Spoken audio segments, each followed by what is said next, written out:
mañana tengo un gusto que me doy, un gusto personal de tener aquí a una de las voces más lindas del mundo, me animo a decir.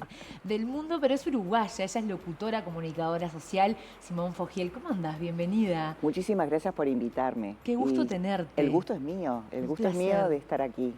Bueno, hoy estamos celebrando este Día del Libro y muchos se preguntarán qué tiene que ver el libro con la locución. Pero la voz que relata tiene mucho que ver con lo que se escribe. Sobre todo en los tiempos que corren, ¿no? Donde la industria del audiolibro se ha exponenciado de una manera tremenda, no solamente en el primer mundo, sino particularmente en América Latina a raíz del tema de la pandemia, que Totalmente. ha acaparado, y lo mismo en la industria del podcast. Bueno, justamente ese punto pensaba, ¿no?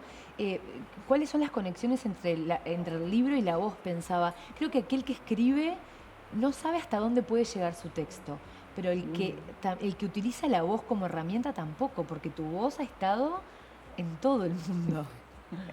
Bueno, imagínate que la pregunta que tú estás haciendo, James Joyce, por ejemplo, nunca se lo hubiera planteado posiblemente, bueno, ni siquiera Homero y todos los clásicos de Shakespeare. Eh, Existían los libros o los cuentos que venían en discos de pasta. De hecho, mis hermanas, que me llevan 8 años y medio y 10 años y medio respectivamente, tenían esos vinilos en casa donde podías escuchar los sonidos de los truenos, y era una manera de, bueno, de contactar con un audiolibro, pero en vinilo. Después los radioteatros, por ejemplo, Totalmente. vinieron, pero bueno, la tecnología ha abierto horizontes por doquier, en todos los rincones del mundo, y la selección de las voces para los audiolibros depende mucho del perfil, así como pasa con los actores en las películas. Eh, se buscan personajes, bueno, de determinadas, en el caso de los cines, con determinadas características físicas, de determinado rango etario, con determinadas facciones, por Ajá. ejemplo. Que se asemeje tal vez hasta a ese personaje, Exacto, ¿no? aunque no lo veas. Aunque no lo veas, por ejemplo, pensemos en, yo qué sé, en documentales bíblicos, ¿no? La imagen de Jesús, cómo ha ido cambiando también cuando se hacen documentales o películas sobre Jesús, ¿no?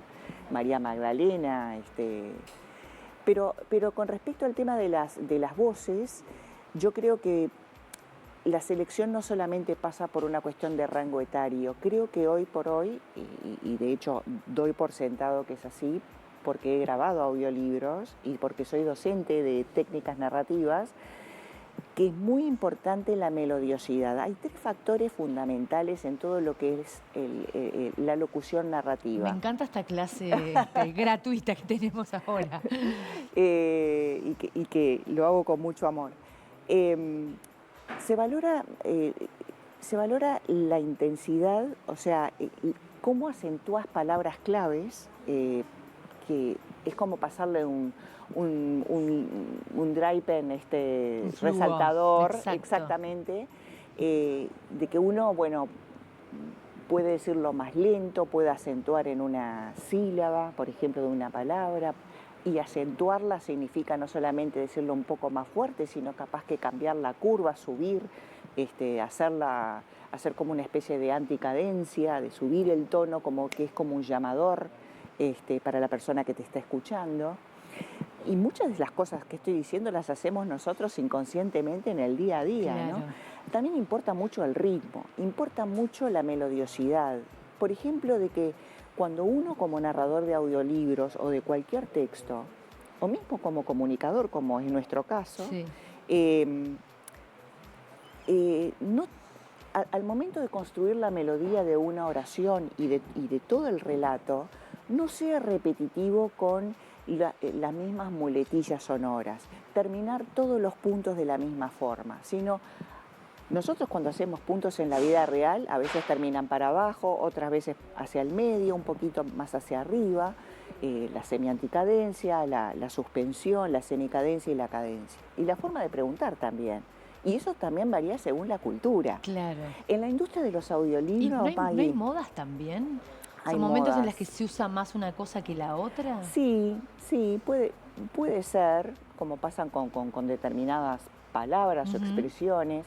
Sí, pero yo creo que a no ser que se pida específicamente esas características, para empezar los audiolibros se busca que sean en español neutro. Ajá. Yo cuando narro audiolibros o cuando grabo para el mercado internacional, no grabo en acento uruguayo porque es muy distintivo, nos confunden obviamente con los argentinos, pero no es popular, no es el mayoritario. Claro.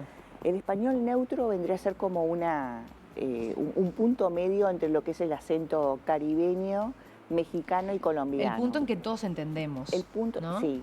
Y que incluso el vocabulario del español neutro es mucho más simplificado para que no hayan disonancias de significados entre lo que significa una palabra en Uruguay y lo que significa en España. Claro. Se nos pueden ocurrir un montón de palabras que, por sí, respeto que nos a la podrían audiencia, llevar a problemas.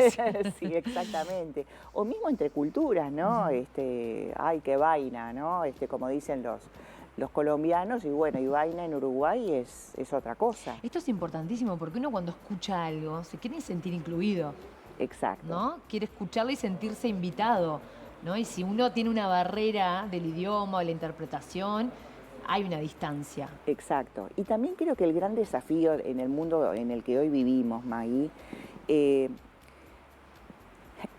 que a vos te pasa como comunicadora, tanto en radio como en televisión, estamos invadidos por imágenes todo el tiempo. Entonces, invitar a una persona a no desengancharse del audiolibro o del relato que tú estás haciendo es un desafío permanente. Titánico. Titánico. Entonces, ¿cuáles son las claves para mantener enganchada a una persona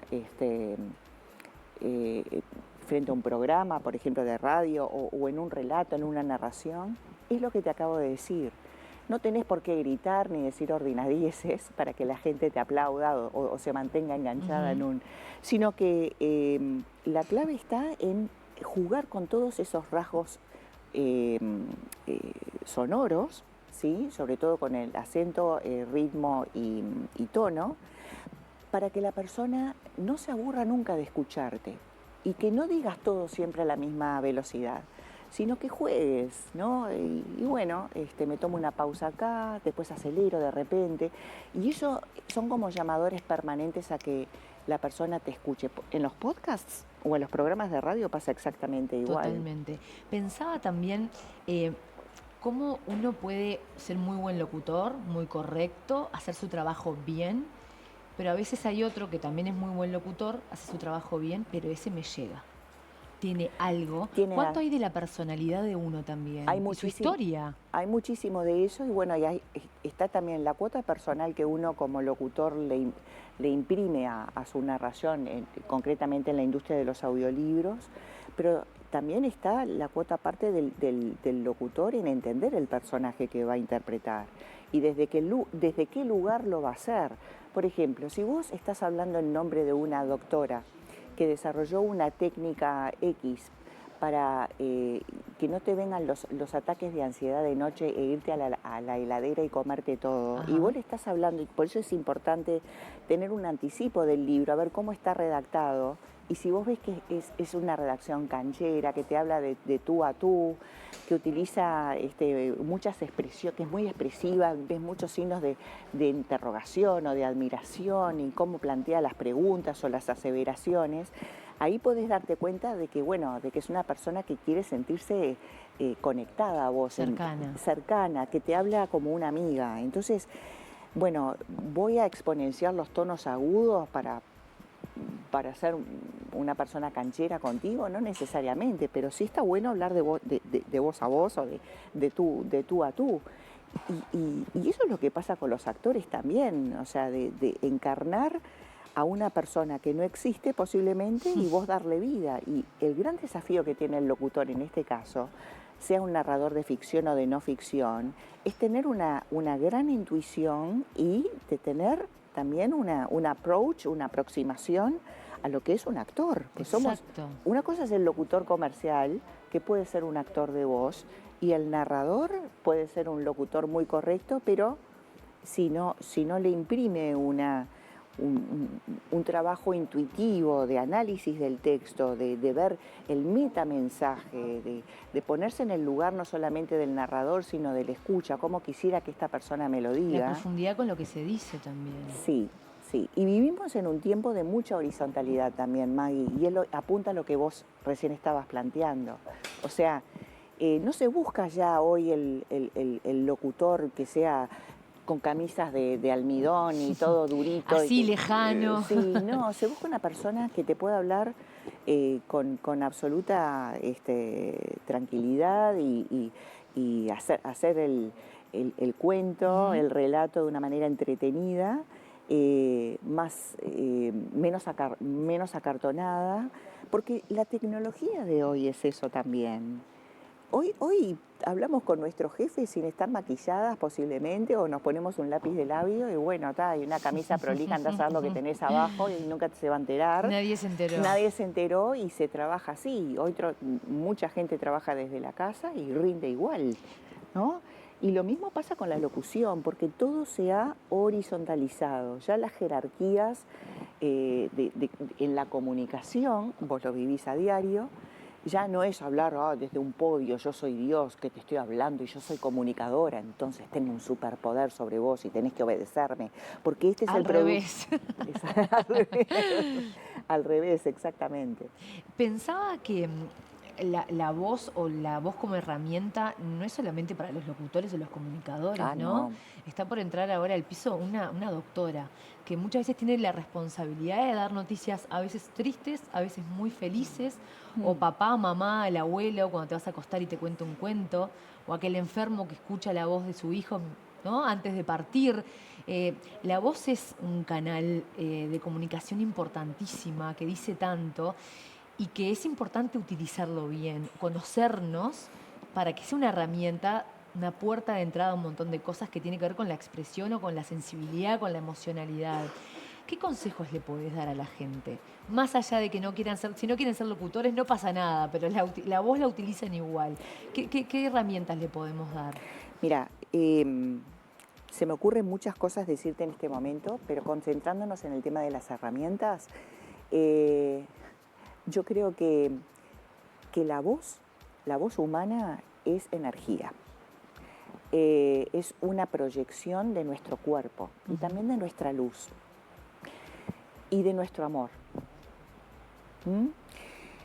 Así como seleccionamos las palabras que preferimos decir y no decir y cómo las vamos a decir, también la voz es parte, para mí, es parte de nuestro aura. Entonces, yo creo que la voz humana es un instrumento para construir cosas hermosas. Por eso, con el correr del tiempo, me he inclinado cada vez más a lo que es la narración, porque yo entiendo que tengo una misión, que Dios me ha dado este don de la comunicación, como tú también sos una persona con muchos dones como comunicadora. Y bueno, ¿qué voy a hacer con ese don? ¿Verdad? ¿Cómo puedo servir a los demás? ¿Cómo puedo servir a los demás? ¿Sabes por qué? Porque el locutor, Maggie, es un facilitador, no es una estrella. La estrella es el mensaje y el receptor. Esa es una de mis máximas. Nosotros como comunicadores y como locutores que somos, estamos para servir a la sociedad. Por lo tanto, bueno, elegimos cómo lo vamos a hacer, con un tono amable, con un tono entretenido, con un tono amoroso, educativo, formativo, que apunte no solamente en el ámbito del vínculo madre-hijo, también puede ser, por ejemplo, cuando sos una voz intermediaria virtual entre un paciente que se está muriendo y un equipo de médicos, como me tocó hacerlo para la Asociación de Veteranos de los Estados Unidos. Qué desafío. Donde desde donde les enseñaba muchas cosas sobre su condición médica, desde personas con bipolaridad a personas con adicción al tabaco, por ejemplo, a personas que estaban en estado terminal y no tenían a nadie. Fue un trabajo de 1 año y medio, casi 2 años que hice para el departamento de la Asociación de Veteranos del Gobierno de los Estados Unidos, traduje todos los mensajes y después los tenía que grabar con determinadas características, miles y miles de ellos. Y hubo una parte de ese trabajo que consistía en guiar a ese paciente terminal antes de que perdiera la conciencia, para ver qué iba a hacer con sus bienes y cómo aconsejarlo de las cosas que podía hacer y asegurarse de que él al momento de firmar estuviera consciente y comprendiera exactamente el mensaje. Entonces, esto tiene que ver con tu pregunta. Se lo vas a decir con lástima, se lo vas a decir con firmeza, se lo vas a decir de una manera totalmente como un outsider, como una entidad que no siente nada. No, le hablas como si fuera su médico, con amor, pero de una manera clara, que entienda, sin sentir lástima, pero sí que haya luz. Te doy una técnica. A ver. Yo siempre le digo a mis alumnos, y eso es algo que practico mucho en la vida real, ¿qué diferencia hay? No sé si el camerama me podrá enfocar bien ahí la boca. La boca. Una cosa es decir las cosas así. Yo te voy a mirar en la pantalla. Maggie, estoy encantadísima de no estar acá. No se te nota, Simón. No se te nota. Otra cosa es decir, Maggie, estoy encantadísima de estar acá. Y otra cosa es decir, Maggie, estoy encantada de estar acá. Esto es la sonrisa Gioconda. Es increíble cómo esa famosa sonrisa Gioconda, aplicándola a la vida real en nuestros vínculos, cambia todo. Totalmente. Porque la luz que sale de nuestro aparato fonador y de nuestro alma sale desde un lugar luminoso. Y esa luz la gente la percibe. Totalmente. ¿Cuántas veces has ido a la radio que te peleaste con tu novio, que no te pagaron el sueldo, que estás cansada, que estás aburrida, que no sé qué? Y la gente se da cuenta y vos estás haciendo un esfuerzo sobrehumano para que no se... A mí me ha pasado trabajando en la radio, están en un mal día y que la gente te pregunta qué pasa y cómo cambia la sonrisa Gioconda. Simón, me encantó conocerte. A mí también. Y realmente tu voz refleja tu alma. Muchas Así que gracias. Me alegro que te vaya tan bien y que tu voz se multiplique. Y la tuya también, y la de todos también, siempre y cuando nazca desde un lugar amoroso. ¿Cómo te podemos seguir en redes sociales o encontrar tu trabajo en algún lado? Sí, claro. Mi website es Simone Voice Talent, talento de voz, voicetalent.com. Que tu voz se multiplique. Ay, Gracias. divina, gracias. Un placer.